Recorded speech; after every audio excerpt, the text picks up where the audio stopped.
Hi there, it's Grant from Dome Music Technologies here.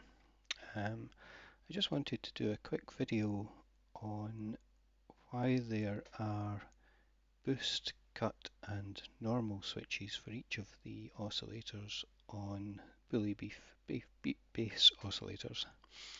What you're looking at here is the sound of two Cherry Audio stock oscillators, both in sawtooth waves, and they're tuned very close to one another, and what you're seeing is that they're going in and out of phase with each other on the oscilloscope, and it sounds like this.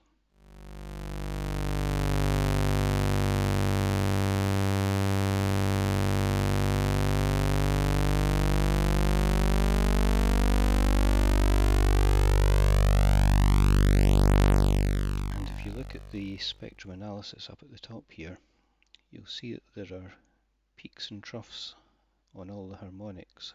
They're being amplitude modulated, and this is because you've got a comb filtering effect because of the time delay between each of these peaks between the two oscillators.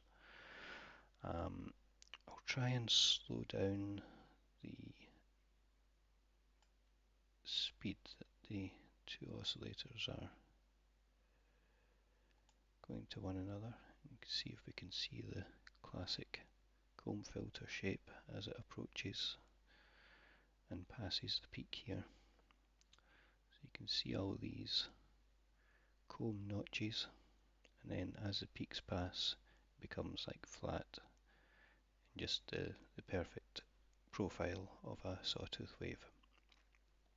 And as they stretch out apart from one another, there's all sorts of complex interactions happening with the amplitudes. And as you approach halfway down, I don't know if you missed that there, but the fundamental frequency at around 50 Hertz just dipped there for a short period. What I'll do is I'll use the hard sync to actually bring these two waveforms exactly 180 degrees out of sync. And what happens here is that the fundamental frequency is exactly 180 degrees out between the two different oscillators. So what you effectively end up with is a sawtooth wave of twice the frequency, and you don't have any of the fundamental here. And Bully beef was created to avoid that situation happening, and the way it does that is by kind of counterintuitively, if we add in a negative amount of sine wave to oscillator 1, we get this strange looking waveform, but lo and behold, we've restored the fundamental waveform here. So if I now release the hard sync and let the oscillators run freely against one another, you'll see that this fundamental here never actually dips below this level. So I'll just get rid of hard sync here.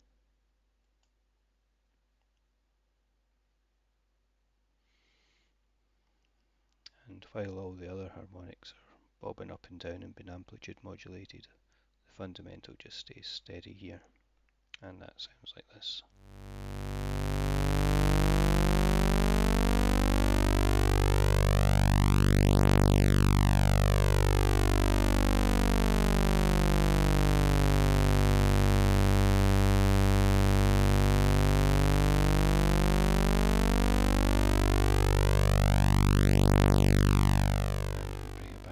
Sync again.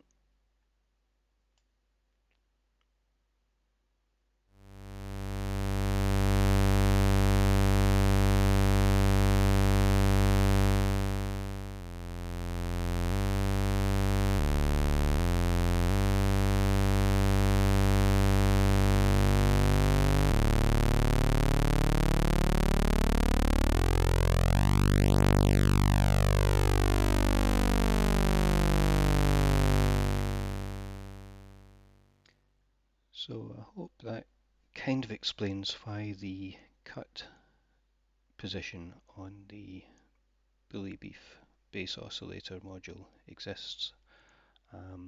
There's also a boost switch which actually increases the amount of fundamental to twice what it is normally, and we can simulate that here. So that gives you an even richer bass sound, but because of the way the two oscillators are set up here, you're getting an amplitude modulation whereby the oscillator 2 is fighting against the inverted sine wave of oscillator 1, but that doesn't happen if you switch to cut on one oscillator and boost on the other within bully beef. So hopefully that's given you a bit of an insight into why those switches exist. And so it's a bit complicated to get your head around initially, but if you just remember to boost the fundamental on one oscillator and cut it on the other, then you'll always have a nice steady bass component here, which isn't amplitude modulated like all the rest. You only have to worry about that really when the two oscillators are in the unison interval position. If it's on fifths or octaves, then you don't really have to worry about the fundamental dropping out, because it will only be on oscillator 1. But when it's in the unison position, then it's a good idea to switch one of the oscillators to cut and one of the oscillators to boost, and then you'll have this nice steady fundamental component.